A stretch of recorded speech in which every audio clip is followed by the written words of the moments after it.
जब तुसी sports promoter थे फ्लैमिंग ने तुहाडे उत्ते मैच फिक्सिंग दे भी इल्ज़ाम लाए सन, उसके बाद शायद ज़िंदगी बदल गई। डालमिया और बिंद्रा की लड़ाई के अंदर because I was a leading sports promoter of India मैनू फसाया जा रहा सीगा। नमन करता नमन कहता परमात्मा ही नहीं कहता शिव कहता वो कहता यूनिवर्स पेड़ का कर सूर्य का कर हवा का कर सब का तू नमन कर इदी बदौलत ही तू जी रहा है। साडे आले दुआले या फिर कहिए कि इस दुनिया दे विच बहुत सारे अजिहे लोग ने जो बहुत मोड़ा तो मुड़ के अजिहे पॉइंट ते आ जाते जिन्होंने लगता है कि इस तो उत्ते कुछ भी नहीं है। अज जिस शख्सियत नूं मैं तुहाडे रूबरू करवाउण वाली हैं, उन्होंने धार्मिक प्रोग्राम बहुत किए ने, उन्होंने राष्ट्रीय अवार्ड के नाल भी नवाजिया गया है। नाम है औशिम खेत्रपाल। सब तो पहले तो बाबूशाही से स्वागत। औशिम जी, पहले तुसीं स्पोर्ट्स प्रमोटर रहे है ना, बिजनेसमैन सीगे, उहदे बाद तुहाडा जे फिल्मी करियर स्टार्ट होया, ये किवें होया? फिल्मी करियर तो बाय डिफॉल्ट हुआ। मैं फिल्म करन गया सीगा आप जैसा कोई नहीं, वो तो फिल्म बनी नहीं। तो बाबा दे कोल असी चले गए सी, बहुत मिरेकल्स देखे सी बाबा दे। तो वो जब हुआ तो फिर दीपक बलराज एक दिन घर आया तो उन्हें घर देखा कि बाबा दी प्रतिमा तो शहद निकल रही है। तो उस दिन उसका जन्मदिन सीगा। तो कहता है कि असी ना औशिम की एक फिल्म बनाई है साईं बाबा ते, बिकॉज तुहाडे कोल बाबा दे बहुत कृपा हैगी। तो उन्हें फिल्म बनाई। वो फिल्म इन्नी बड़ी हिट हो गई कि उन्हें पूरा शिरडी नूं बदल ही दिता। अज जिथे 1000 आदमी जाता सीगा रोज़, अज दिन का 5 लाख जा रहा है। वो सीरियल बने तो मेरा कोई कम ही नहीं रह गया। वो फिल्म आई सी ने बहुत पहले, गाइड, वो मेरी ज़िंदगी हो गई। जब आदमी परमात्मा नूं मां ना मनता है, वो आदमी परमात्मा नूं मानना शुरू कर दे तो उहदे कोल सब कुछ छुट जाता है। Because this is the ultimate OPM. किते ना किते अगर मैं गल करा, जब तुसी स्पोर्ट्स प्रमोटर थे फ्लैमिंग ने तुहाडे उत्ते मैच फिक्सिंग दे भी इल्ज़ाम लाए सन, उसके बाद शायद ज़िंदगी बदल गई।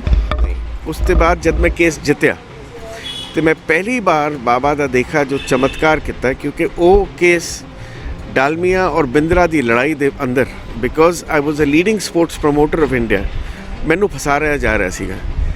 तो उस टाइम की होंदा है कि जब मीडिया होंदी है, because I belong to the media myself, I was given an opportunity to speak and get the truth out. Oh, luckily, because all the editors were known, the journalists were known, they understood my viewpoint and I could address the media and tell them this is the reality. And when I won that case with Scotland Yard, the answer given by Scotland Yard was, this man is a maverick. He can see the future. And ਸਾਡੀ ਜਨਤਾ ਦੇ ਉੱਤੇ ਬੈਠੀ ਹੈ, ਉਹ ਹਿੰਦੀ 'ਚ ਜ਼ਿਆਦਾ ਜਾਂ ਪੰਜਾਬੀ 'ਚ ਜ਼ਿਆਦਾ ਉਹ ਕਹਿੰਦੇ ਕਿ ਉਹ ਲਿਖਿਆ ਸੀਗਾ ਦਿਸ ਚੈਪ ਇਜ਼ ਅ ਮੈਵਰਿਕ, ਇਹ ਆਦਮੀ ਮੈਵਰਿਕ ਹੈਗਾ, ਇਹਨੂੰ ਫਿਊਚਰ ਨਜ਼ਰ ਆ ਜਾਂਦਾ ਹੈ, ਇਹ ਸਕੋਰ ਪ੍ਰੈਡਿਕਟ ਕਰ ਦਿੰਦਾ ਹੈ ਲੋਕਾਂ ਦੇ। ਤੇ ਉਹ ਮੈਚ ਫਿਕਸਿੰਗ ਹੋਈ ਨਹੀਂ ਕੁਝ। ਉਸੇ 'ਚ ਅਗਰ ਤੁਸੀਂ ਕੁਝ ਜਿੱਤ ਰਹੇ ਹੋ ਤੇ ਉਹ ਤਾਂ ਦੈਟ ਇਜ਼ ਸ਼ਫਾ ਆਫ ਪਰਮਾਤਮਾ। ਮਗਰ ਮੈਨੂੰ ਰਿਅਲਾਈਜ਼ ਹੋਇਆ ਕਿ ਮੈਂ ਜੋ ਵੀ ਬੈਟਿੰਗ ਤੋਂ ਜਿੱਤ ਰਿਹਾ ਸੀਗਾ ਜਾਂ ਜਿਸ ਤਰ੍ਹਾਂ ਜਿਨ੍ਹਾਂ ਨੂੰ ਮੈਂ ਜਿਤਵਾ ਰਿਹਾ ਸੀਗਾ, ਉਹ ਕੰਮ छोड़ के मैनू परमात्मा तक कम करना सीगा। ते वो परमात्मा ने जिन्ना जो असुर का पैसा सीगा वो सब लै लिता। ਤੁਸੀਂ ਕਹਿੰਦੇ ਹੋ ਕਿ ਮੀਡੀਆ 'ਚ ਹੈਗਾ ਕਿਤੇ ਨਾ ਕਿਤੇ ਤੱਥ ਦਿਖਾਉਂਦਾ ਹੈ, ਦਰਸਾਉਂਦਾ ਹੈ। ਅੱਜ ਦੇ ਮੀਡੀਆ ਦੀ ਅਗਰ ਗੱਲ ਕਰੀਏ, ਕਿਹਾ ਜਾਂਦਾ ਹੈ ਕਿ ਹੁਣ ਜੇ ਮੀਡੀਆ ਉਹ ਵਾਲਾ ਮੀਡੀਆ ਨਹੀਂ ਰਿਹਾ ਜੇ ਤੱਥ ਦਿਖਾਉਂਦਾ ਸੀ, ਹੁਣ ਉਹ ਤੱਥ ਛੁਪਾਉਂਦਾ ਹੈ, ਜਨਤਾ ਤੱਕ ਉਹ ਚੀਜ਼ਾਂ ਨਹੀਂ ਪਹੁੰਚਦੀਆਂ ਹਨ ਜੋ ਪਹੁੰਚਣੀਆਂ ਚਾਹੀਦੀ ਸੀ। ਬਿਲਕੁਲ ਸਹੀ ਹੈ। बट एक चीज़ का तत्थ अगर तुहानू विश्वास है, 10 मीडिया के लोग हैगे अज भी जो लोग पूरी चीज़ मीडिया, क्योंकि मैं मीडिया का ही हाँ, जो लोग पूरी चीज़ नहीं दिखा पाते उन्होंने आत्मा उन्होंने झंझोड़ती है क्यों जर्नलिस्ट बने, और एक दिन वो चेंज हो जाता है। This is just a temporary phase and you will realise पैसा can never buy your real self. इसी करके किताब भी लिखी, किताब लिखी, वो बेस्ट सेलर हो गई। हुण मेरी दूजी किताब आई है हरता पीर। एक किताब 4 लाख बिक गई, एक किताब 1 लाख बिक गई, एक किताब 4 मिलियन बिक गई। तो अगर मैं सोचा कि मैं राइटर हाँ, मैं 4 मिलियन की किताब मिल जाए तो दिमाग ही खराब हो जाए ना। ਅੱਜ ਇੰਨੀ ਪਿਆਰ ਹੈਗਾ ਬਾਬਾ ਦੇ ਤਨੀ they feel that he is the person ਬਾਬਾ ਨੇ ਚੁਣਿਆ ਇਸੀ ਨੂੰ ਹੈਗਾ। But I feel I am so humbled that if I can take care because ਤੁਹਾਨੂੰ ਆਪਣੇ ਆਪ ਨੂੰ ਭੁੱਲਣਾ ਹੈ because you are not people are giving you love not for yourself people are giving love because they see sign behind you. So ਜਦ ਆਪਣੀ ਅਸਲੀਅਤ ਤੁਸੀਂ ਜਾਣਦੇ ਹੋ then nothing can go wrong. ਇੱਕ ਦਹਾਕਾ ਸੀਗਾ ਜਾਂ ਕਹੀਏ 60 70 80 ਦਾ ਦਹਾਕਾ ਸੀਗਾ ਜਿੱਥੇ ਦੇਵੀ ਦੇਵਤਾਵਾਂ ਜਾਂ ਆਪਾਂ ਕਹੀਏ ਕਿ ਧਾਰਮਿਕ ਕਿਤਾਬਾਂ ਉੱਤੇ ਫਿਲਮਾਂ ਬਣਦੀਆਂ ਸਨ ਤੇ ਲੋਕਾਂ ਨੂੰ ਪਸੰਦ ਵੀ ਆਉਂਦੀਆਂ ਸੀ। ਲੋਕਾਂ ਦੇ ਵਿੱਚ ਉਹਨਾਂ ਨੂੰ ਕੀ ਕਹਿੰਦੇ ਆਪਾਂ ਖਿੱਚਦੀ ਸੀ ਹੈ ਨਾ। ਲੇਕਿਨ ਹੁਣ ਜਿਸ ਤਰ੍ਹਾਂ ਦੀ ਫਿਲਮਾਂ ਆ ਰਹੀਆਂ ਨੇ ਕਿਤੇ ਨਾ ਕਿਤੇ ਕਹਿੰਦਾ ਕਿ ਆਪਾਂ ਸੱਚ ਦਿਖਾਉਣਾ ਹੈ, ਪ੍ਰਤੀਬਿੰਬ ਦਿਖਾਉਣਾ ਹੈਗਾ। ਲੇਕਿਨ ਉਸ ਸੱਚ ਪ੍ਰਤੀਬਿੰਬ ਦੀ ਦੇ ਵਿੱਚ ਜੇ ਵਿਚਕਾਰ ਜੇ ਹੈਗੀ ਇੱਕ ਥਿਨ ਲਾਈਨ ਹੈ ਉਹ ਸ਼ਾਇਦ ਹਟ ਗਈ ਹੈ। ਮੈਂ ਤਾਂ ਜਵਾਬ ਦਿੰਦਾ ਅੱਜ ਉਸ ਕਿਸਮ ਦੇ ਰਾਈਟਰ ਹੀ ਨਹੀਂ ਹੈ ਜਿਨਨੇ ਮਹਾਭਾਰਤ ਲਿਖੀ ਹੈ, ਜਿਨਨੇ ਸਾਈਂ ਬਾਬਾ ਲਿਖੀ ਹੈ, ਜਿਨਨੇ ਓਮ ਨਮੋ शिवाय ਉਸ ਕਿਸਮ ਦੇ ਰਾਈਟਰ ਹੀ ਨਹੀਂ ਹੈ। ਮਹਾਭਾਰਤ ਕੌਣ ਲਿਖ ਰਿਹਾ ਹੈ? ਇੱਥੇ ਬਾਹੂਬਲੀ ਦਾ ਵੀ ਇੱਕ ਐਗਜ਼ਾਮਪਲ ਹੈ। ਬਾਹੂਬਲੀ ਦਾ ਐਗਜ਼ਾਮਪਲ ਹੈਗਾ ਬਿਕੋਜ਼ ਬਾਹੂਬਲੀ ਬਣੀ ਹੈਗੀ ਦਿਲ ਤੋਂ। ਅੱਜ ਬਾਬਾ ਰਾਮ ਸਰਾ ਪੀਰ ਦਿਲ ਤੋਂ ਬਣੀ ਹੈਗੀ। ਉਹ ਡਾਇਲੌਗਸ ਤੁਸੀਂ ਦੇ ਲੋਗੇ ਛੂ ਜਾਣਗੇ ਡਾਇਲੌਗਸ।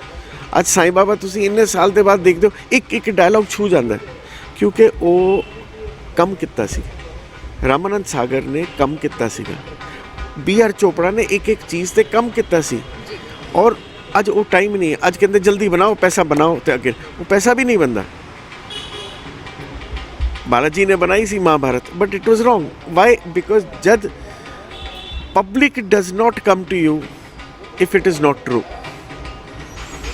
ਇਸ ਦੇ ਨਾਲ ਇੱਕ ਗੱਲ ਕਰਨਾ ਚਾਹੁੰਦੀ ਹਾਂ ਮੈਂ ਕਿ ਪਹਿਲੇ ਫਿਲਮਾਂ ਬਣਦੀਆਂ ਸਨ ਜਾਂ ਫੋਲੋਵਰਸ ਹੁੰਦੇ ਸੀ ਕਿਸੇ ਵੀ ਗੁਰੂ ਦੇ ਜਾਂ ਕਿਸੇ ਦੀ ਵੀ ਉਸ 'ਤੇ ਉਹ ਕਦੇ ਵੀ ਦੂਜੇ ਗੁਰੂ ਜਾਂ ਵੈਸੇ ਕਿਸੇ ਵੀ ਧਰਮ ਵਿੱਚ ਨਹੀਂ ਲਿਖਿਆ ਹੈ ਕਿ ਤੁਸੀਂ ਦੂਜੇ ਦੇ ਧਰਮ ਜਾਂ ਉਹਦੇ ਜੇ ਨਿੱਜੀ ਜ਼ਿੰਦਗੀ ਉੱਤੇ ਕਮੈਂਟ ਕਰੋ ਜਾਂ ਉੱਤੇ ਸਵਾਲ ਚੱਕੋ। ਲੇਕਿਨ ਹੁਣ ਜੇ ਗੁਰੂਆਂ ਦੀ ਲੜਾਈ ਆਪਸ ਸ਼ੁਰੂ ਹੋ ਗਈ ਹੈ।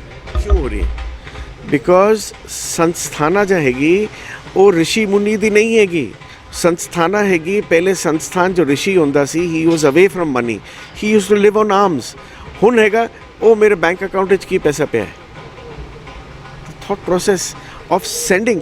ਉਹ ਰਤਨਾਕਰ ਵਾਲਮੀਕੀ ਤਾਂ ਬਣਿਆ ਜਦ ਉਹਨੇ ਸ਼ਿਵ ਦੇ ਗੁਣ ਲੈ ਲਏ ਔਰ ਉਹਨੇ ਰਾਮਾਇਣ ਲਿਖੀ। Where are those people? India has so many rishi muni who stay in oblivion, ਬਿਲਕੁਲ ਨਹੀਂ ਆਪਣੇ ਆਪ ਨੂੰ ਕਰਨਾ ਚਾਹੁੰਦੇ। ਅੱਜ ਮੈਨੂੰ ਵੀ ਦੇਖੋ ਮੈਂ ਪ੍ਰਚਾਰ ਨਹੀਂ ਕਰਨਾ ਚਾਹੁੰਦਾ ਕਿਉਂਕਿ ਮੈਨੂੰ ਬਟ ਚਲੋ ਇਹ ਫਿਲਮ ਹੈਗੀ ਪ੍ਰਚਾਰ ਕਰਨਾ ਪਏਗਾ, ਲੋਕਾਂ ਨੂੰ ਜਾਣਨਾ ਪਏ। ਬਟ ਆਪਣੇ ਆਪ ਦੇਖੋ ਜੋ ਮੈਂ ਸਪੋਰਟਸ ਵਿੱਚ ਸੀਗਾ ਹਰ ਚੌਥੇ ਦਿਨ ਨਿਊਜ਼ਪੇਪਰ ਵਿੱਚ ਮੈਂ ਨਹੀਂ ਹਾਂ ਕਿਉਂਕਿ ਮੈਨੂੰ ਸਮਝ ਹੈ ਕਿ ਮੈਂ ਹੈ ਹੀ ਨਹੀਂ। The God has taken everything and it is only God who is coming. ਜਦ ਤੁਸੀਂ ਇਹ ਸੱਚ ਸਮਝ ਜਾਓ ਕਿ ਤੁਹਾਡਾ ਅਸਤਿਤਵ ਕੁਛ ਹੈ ਹੀ ਨਹੀਂ, ਖਾਣ ਨੂੰ ਤੁਹਾਨੂੰ ਤਾਂ ਵੀ ਮਿਲ ਜਾਏਗਾ, ਜਦ ਕਰੋੜਾ ਹੋਣਗੇ ਤਾਂ ਵੀ ਦਾਲ ਰੋਟੀ ਹੀ ਖਾਣੀ ਹੈ। ਇੱਥੇ ਸਵਾਲ ਇਹ ਆਏਗਾ ਹੁਣ ਅਗਰ ਆਪਾਂ ਸੋਸ਼ਲ ਮੀਡੀਆ ਆਪਾਂ TV ਸੀਰੀਅਲਸ ਜਾਂ ਕਹੀਏ ਕਿ ਆਪਾਂ ਫਿਲਮਾਂ ਵੀ ਬਹੁਤ ਆ ਰਹੀ ਜਿੱਥੇ ਦਿਖਾਇਆ ਜਾਂਦਾ ਕਿ ਢੋਂਗੀ ਬਾਬਾ ਕੀ ਹੁੰਦੇ ਨੇ। ਜ਼ਿਆਦਾ ਵਿਸ਼ਵਾਸ ਕਰਨ ਦੀ ਲੋੜ ਨਹੀਂ, ਆਪ 'ਤੇ ਵਿਸ਼ਵਾਸ ਬਹੁਤ ਜ਼ਰੂਰੀ ਹੈ। ਭਗਵਾਨ ਵੀ ਇਹ ਕਹਿੰਦੇ ਸੀ ਆਤਮ ਵਿਸ਼ਵਾਸ ਹੋਣਾ ਬਹੁਤ ਜ਼ਰੂਰੀ ਹੈ ਰੈਦਰ ਦੈਨ ਫੋਲੋਇੰਗ ਸਮਵਨ। ਕਿਸੇ ਨੂੰ ਮਤਲਬ ਅੰਧ ਭਗਤੀ ਨਹੀਂ ਹੋਣੀ ਚਾਹੀਦੀ ਹੈ, ਉਹ ਹੁੰਦੀ ਹੈ। ਤੇ ਅੱਜ ਵੀ ਲੋਕ ਜੇ ਇਹਨਾਂ ਦਾ ਸ਼ੋਸ਼ਣ ਜੋ ਹੈ ਉਹਨਾਂ ਦਾ ਹੋ ਰਿਹਾ। ਕਿਉਂ ਹੋ ਰਿਹਾ? ਕਿਉਂਕਿ ਬੁੱਧਾ ਕ੍ਰਿਸ਼ਨਾ ਕਹਿੰਦੇ ਮੈਂ ਤੁਹਾਡੇ ਅੰਦਰ ਮੈਂ ਹੀ ਬੈਠਾ, ਮੇਰੇ ਤੇ ਵਿਸ਼ਵਾਸ ਤਾਂ ਕਰੋ, ਮੈਂ ਹੀ ਅੰਦਰ ਹਾਂ, ਕ੍ਰਿਸ਼ਨ ਤੁਹਾਡੇ ਅੰਦਰ ਹੀ ਹੈ। ਆਪੋ ਭਵ ਆਪਣੇ ਆਪ ਨੂੰ ਜਦ ਇਹ ਸੋਚੋ ਕਿ ਆਈ ਐਮ ਸੈਕਿੰਡ ਟੂ ਨਨ ਔਰ ਮੈਂ ਨਮਨ ਕਰਦਾ। ਨਮਨ ਕਿਦਾ? ਪਰਮਾਤਮਾ ਇਹ ਨਹੀਂ ਕਹਿੰਦਾ, ਸ਼ਿਵ ਕਹਿੰਦਾ। ਉਹ ਕਹਿੰਦਾ ਯੂਨੀਵਰਸ ਵਿੱਚ ਪੇੜ ਦਾ ਕਰ, ਸੂਰਜ ਦਾ ਕਰ, ਹਵਾ ਦਾ ਕਰ, ਸਭ ਦਾ ਤੂੰ ਨਮਨ ਕਰ, ਇਹਦੀ ਬਦੌਲਤ ਹੀ ਤੂੰ ਜੀ ਰਿਹਾ। ਅਸੀਂ ਉੱਥੇ ਕਰਦੇ ਹੀ ਨਹੀਂ। ਸਾਨੂੰ 1 ਮਿੰਟ ਦਾ ਟਾਈਮ ਨਹੀਂ ਹੈ ਮਾਰਨਿੰਗ ਤੋਂ ਲੈ ਕੇ ਜਲ ਸੂਰਜ ਨੂੰ ਦੇ ਦੇਣ। ਅਸੀਂ ਉੱਠਣਾ ਹੈ YouTube ਖੋਲ੍ਹਦੇ ਨਹੀਂ। We have lost. ਉਹ ਆਏਗਾ, ਦੌਰ ਵਾਪਸ ਆਏਗਾ। ਬਹੁਤ ਦੌਰ ਦਾ ਤਾਂ ਪਤਾ ਨਹੀਂ, ਸੋਸ਼ਲ ਮੀਡੀਆ ਨੇ ਬਹੁਤ ਸਾਰੇ ਲੋਕਾਂ ਨੂੰ ਇੱਕ ਕਹੀਏ ਪੱਤਰਕਾਰ ਵੀ ਬਣਾ ਦਿੱਤਾ ਹੈ, ਆਰਟਿਸਟ ਵੀ ਬਣਾ ਦਿੱਤਾ ਹੈ। ਹੁਣ ਆਪਾਂ ਅਗਰ ਗੱਲ ਕਰੀਏ ਜੇ ਥੀਏਟਰ ਆਰਟਿਸਟ ਸੀਗੇ ਹੈ ਨਾ, ਜੋ ਬਾ ਕਮਾਲ ਕੰਮ ਕਰਦੇ ਸੀ, ਉਹ ਬਹੁਤ ਗੁੰਮ ਹੋ ਗਏ ਨੇ। ਸੋਸ਼ਲ ਮੀਡੀਆ ਤੇ ਦਿਖਾਇਆ ਜਾਂਦਾ ਉਹ ਯਾਰ ਉਹ ਉੱਥੇ ਮਿਲਿਆ, ਉਹ ਸਬਜ਼ੀ ਵੇਚ ਰਿਹਾ, ਉਹ ਨਾ ਪਹਿਲੇ ਫਿਲਮਾਂ 'ਚ ਬੰਬੇ 'ਚ ਕੰਮ ਕਰਦਾ ਸੀ, ਅੱਜ ਦੇਖੋ ਸਬਜ਼ੀਆਂ ਵੇਚ ਰਿਹਾ। ਅੱਜ ਨਾ ਉਹ ਦੇਖੋ ਉੱਥੇ ਕੂੜਾ ਚੱਕ ਰਹੀ ਹੈ, ਉਹ ਮਾਡਲ ਹੁੰਦੀ ਸੀ ਕਿਸੇ ਜ਼ਮਾਨੇ ਦੀ ਸਭ ਤੋਂ ਬਿਹਤਰੀਨ। ਕੀ ਹੋ ਗਿਆ ਦੁਨੀਆ ਦੇ ਵਿੱਚ? ਮੈਂ ਜ਼ਿਆਦਾ ਇੰਪੋਰਟੈਂਟ ਹੋ ਗਿਆ ਤੁਹਾਨੂੰ ਲੱਗਦਾ ਕਿ ਕਮਾਉਣ ਦੇ ਲਈ, ਆਪਣੀ ਜੇਬ ਜ਼ਿਆਦਾ ਭਰਨ ਦੇ ਲਈ ਲੋਕ ਦੂਜਿਆਂ ਦੀ ਜੇਬ ਤੇ ਕੈਂਚੀ ਲਾ ਰਹੇ ਨੇ? ਯੈਸ, ਉਹ ਕਦ ਠੀਕ ਹੋਗਾ? ਹਰ ਯੁੱਗ ਵਿੱਚ ਲੋਕ ਆਂਦੇ, ਸੱਤਿਅਤਾ ਇਹ ਬੈਲੈਂਸ ਹੈਗਾ, ਬਿਕੋਜ਼ ਸੱਤਿਅਤਾ ਪ੍ਰਚਾਰ ਕਰਨ ਵਾਲੇ ਲੋਕ ਹਾਲੇ ਵੀ ਹੈਗੇ। ਤੁਸੀਂ ਅੱਜ ਜਰਨਲਿਸਟ ਹੋ, ਮੈਂ ਤੁਹਾਨੂੰ ਇੱਕ ਸਵਾਲ ਪੁੱਛਦਾ, ਤੁਹਾਨੂੰ ਹਰ ਕਿਸਮ ਦੇ ਲੋਕ ਮਿਲਦੇ, ਬਰਾਈਬ ਦੇਣ ਦੇ ਵੀ, ਕਰਪਸ਼ਨ ਦੇ ਵੀ, ਇਹ ਛਾਪ ਦਿਓ ਜੀ, ਇਹ ਛਾਪ ਦਿਓ। ਇੱਕ ਦੋ ਵਾਰ ਤੁਸੀਂ ਛਾਪ ਵੀ ਦੋਗੇ, ਬਟ ਪਾਂਚਵੀਂ ਵਾਰ ਸੋਚੋ ਮੈਂ ਆਪਣੀ ਆਤਮਾ ਨਾਲ ਕੀ ਕਰ ਰਹੀ ਹਾਂ, ਮੈਂ ਆਪਣੇ ਬੱਚਿਆਂ ਨਾਲ ਕੀ ਸੰਸਕਾਰ ਦੇ ਰਹੀ ਹਾਂ, ਮੈਂ ਇੰਨਾ ਗਿਰ ਗਈ। ਉਹ ਤੁਹਾਡੀ ਆਤਮਾ ਹੁੰਦੀ, ਉਸ ਦਿਨ ਪਰਮਾਤਮਾ ਤੁਹਾਡਾ ਜਗ ਗਿਆ, ਔਰ ਉਸ ਦੇ ਬਾਅਦ ਤੁਸੀਂ ਨਹੀਂ ਕਰਦੇ। ਕਹਿੰਦੇ ਜਿੰਨਾ ਵੀ ਪੈਸਾ ਆ ਜਾਏ ਮੈਂ ਨਹੀਂ ਕਰਦੀ, ਕਿਉਂਕਿ ਜਦ ਤੁਸੀਂ ਕੀਤਾ ਉਹ ਜੋ ਪੈਸਾ ਆਇਆ, ਘਰ 'ਚ ਬਿਮਾਰੀ ਆ ਗਈ। ਸਵਾਲ ਤੁਸੀਂ ਮੈਨੂੰ ਪੁੱਛਿਆ, ਪਰ ਮੈਂ ਤੁਹਾਨੂੰ ਦੱਸਦਾ ਕਿ ਆਤਮਾ ਹੱਲੇ ਜ਼ਿੰਦਾ ਹੈਗੀ ਹੈ। ਜਿੰਨਾ ਕੁ ਮਿਲਦਾ ਉਤਨੇ 'ਚ ਸੁੱਖ ਹੈਗਾ, ਰੱਬ ਦੇ ਦਿੱਤਾ ਹੋਇਆ। ਸਭ ਤੋਂ ਵੱਡੀ ਗੱਲ ਹੈ ਕਿ ਅੰਦਰ ਮਨ 'ਚ ਵਿਸ਼ਵਾਸ ਹੋਣਾ ਚਾਹੀਦਾ, ਉਸ ਤੋਂ ਉੱਤੇ ਕੁਝ ਵੀ ਨਹੀਂ ਹੈ। ਤੁਸੀਂ ਸਵਾਲ ਪੁੱਛਿਆ ਮੈਂ ਤਾਂ ਦੇਤਾ, ਨਹੀਂ ਤਾਂ ਪਰਸਨਲ ਚੀਜ਼ਾਂ ਉੱਤੇ ਸਵਾਲ ਨਹੀਂ ਦਿੰਦੀ, ਮੈਂ ਸ਼ਾਇਦ ਵੱਖਰਾ ਵੀ ਲੈ ਲੈਂਦੀ। ਮੈਂ ਇਹੀ ਤੁਹਾਨੂੰ ਬੋਲ ਰਿਹਾ, ਸਹੀ ਪ੍ਰੋਫੈਸ਼ਨਲ ਨਾਲ ਜੋ ਪਿਆਰ ਕਰਦਾ ਹੈ, ਕੋਈ ਵੀ ਪ੍ਰੋਫੈਸ਼ਨ, ਉਹ ਥੋੜੀ ਦੇਰ ਬਹਿਕ ਸਕਦਾ ਹੈਗਾ। ਮੈਂ ਤੁਹਾਡਾ ਐਗਜ਼ਾਮਪਲ ਨਹੀਂ ਦਿੱਤਾ, ਹਰ ਜਰਨਲਿਸਟ ਦੀ ਗੱਲ ਕਰ ਰਿਹਾ ਜੋ ਜਰਨਲਿਸਟ ਬਣਨ ਆਇਆ ਹੈ, ਜੋ ਜੱਜ ਬਣਨ ਆਇਆ ਹੈ, ਕਿ ਮੈਂ ਆਪਣੀ ਤਰਫੋਂ ਕਿਸੇ ਤੋਂ ਕੋਪ ਨਾ ਲਿਆ। ਅਸੀਂ ਛੋਟੇ ਛੋਟੇ ਕੋਪ ਲੈ ਲੈਂਦੇ, ਘਰ 'ਚ ਕੰਮ ਕਰਦੇ, ਨੌਕਰ ਕੰਮ ਕਰ ਰਿਹਾ, ਉਹਨੂੰ ਡਾਂਟਣਾ ਸ਼ੁਰੂ ਕਰ ਦਿੰਦੇ। ਅਸੀਂ ਸ਼ਨੀ ਦਾ ਕੋਪ ਲੈ ਲਿੱਤਾ, ਉਹ ਕੋਪ ਸਾਨੂੰ ਆਉਣਾ ਹੀ ਆਉਣਾ ਹੈ ਕਿਸੇ ਦਿਨ, ਕਰੈਕਟ। ਇਹ ਛੋਟੀ ਛੋਟੀ ਚੀਜ਼ਾਂ ਨਹੀਂ ਸੋਚਦੇ, ਮਗਰ ਹਰ ਦੀ ਆਤਮਾ, ਚਾਹੇ ਉਹ ਵਰਲਡ ਦਾ ਬਿਗੇਸਟ ਕ੍ਰਿਮੀਨਲ ਹੋ, ਇੱਕ ਦਿਨ ਉਹ ਪਰਮਾਤਮਾ ਦੇ ਕੋਲ ਉਹਨੂੰ ਜਾਣਾ ਹੀ ਪੈਂਦਾ ਹੈ। ਬਹੁਤ ਸਾਰੇ example, every example ultimate is you have to go to Shiv, ਕਿਉਂਕਿ ਸਭ ਸ਼ਿਵ ਦੇ ਹੀ ਅੰਸ਼ ਹੈਗੇ। ਚਾਹੇ ਉਹ ਕ੍ਰਿਸ਼ਨ ਹੈਗਾ, ਕ੍ਰਿਸ਼ਨ ਕੀ ਤੁਹਾਨੂੰ ਇਸ ਧਰਤੀ ਤੋਂ ਮੋਕਸ਼ ਦਿੰਦਾ ਹੈ। ਜਦ ਤੁਸੀਂ ਜਾ ਰਹੇ ਹੁੰਦੇ ਹੋ, ਮੋਕਸ਼ ਕੌਣ ਦਿੰਦਾ ਹੈ? Krishna, because he is the lord of this thing. ਤਾਂ ਹੀ ਉਹ ਕਹਿੰਦੇ ਉਹ 16 ਕਲਾ ਸੰਪੂਰਨ ਹੈਗੇ। तो वो जब जर्नलिस्ट बनना चाहता है तो जर्नलिस्ट बन जाएगा, जब हस्बैंड बनना चाहता है हस्बैंड बन जाएगा, जब उन्होंने गीता सार देनी है तो गीता का दे देगा। तो 16 चीज़ संपूर्ण होना, मगर और वो 16 साल तक पढ़िया नहीं से 16 साल जाके पहली पढ़ाई की गुरुकुल। तो ये तो परमात्मा हमेशा एलियंस नू पैदा करता है जो इस धरती नू मैसेज दे के चले जान। बाबा रामसा पीर देखो 1400 आए, अज जाके पिक्चर आ रही है 600 साल। सत्यता टाइम लगता है। ਜੇ ਤੁਸੀਂ ਗੱਲ ਕਰੀ ਏਲੀਅਨ ਵਾਲੀ, ਬਹੁਤ ਘੱਟ ਲੋਕ ਇਸ ਚੀਜ਼ ਨੂੰ ਮੰਨਦੇ ਨੇ। ਉਹਨਾਂ ਨੂੰ ਲੱਗਦਾ ਕਿ ਸਾਡੀ ਧਾਰਮਿਕ ਭਾਵਨਾ ਨੂੰ ਠੇਸ ਪਹੁੰਚਾਈ ਜਾ ਰਹੀ ਹੈ। ਏਲੀਅਨ ਨੂੰ ਜੇ ਆਪਾਂ ਗੱਲ ਕਰਦੇ ਨੇ, ਤੁਸੀਂ ਕਿਹਾ ਕਿ ਕੋਈ ਨਾ ਕੋਈ ਆਉਂਦਾ ਹੈ ਨਾ, ਆਪਾਂ ਕਹਿੰਦੇ ਕੋਈ ਆਇਆ ਹੈ ਨਾ, ਤਾਂ ਉਹਨਾਂ ਨੂੰ ਲੱਗਦਾ ਕਿ ਸਾਡੀ ਦੇਵੀ ਦੇਵਤਾਵਾਂ ਜਾਂ ਗੁਰੂਆਂ ਜਾਂ ਪੀਰਾਂ ਨੂੰ ਜੋ ਹੈ ਠੇਸ ਪਹੁੰਚਾਈ ਜਾ ਰਹੀ ਹੈ। ਪਰ ਕਿਤੇ ਨਾ ਕਿਤੇ ਸੱਚ ਇਹ ਹੈ ਕਿ ਯੂਨੀਵਰਸ ਦੇ ਵਿੱਚ ਕਦੇ ਨਾ ਕਦੇ ਇੱਕ ਸੁਪਰ ਪਾਵਰ ਆਉਂਦੀ ਹੈ ਜੇ ਚੀਜ਼ਾਂ ਨੂੰ ਠੀਕ ਕਰਨ ਦੇ ਲਈ अपनी बलि देंदी है या फिर लोगों को सीधे रस्ते च पाਉਂਦੀ है। सिंपल एग्जाम्पल देना, मैन हमेशा नमन उन्नू करता हैगा चमत्कार नू नमस्कार करता है। अज मैं तुहानू इंटरव्यू दे रहा तो मैं एक स्पोर्ट्स प्रमोटर, कदी सोच सकता इन्ने मिलियन ऑफ लोग उहदे हाथ तो ठीक हो रहे, मेरे हाथ तो नहीं हो रहे, उत्ते दी कोई शक्ति कर रही। तो जो जिन्हां दे कोल होर इन्नी शक्तियां हैगी, वो शक्ति परमात्मा ने दी कि जाके, क्योंकि आदमी नू मनुष्य नू चमत्कार ही नज़र आंदा है। तुसी बीमार हो तो अगले दिन ठीक हो गए।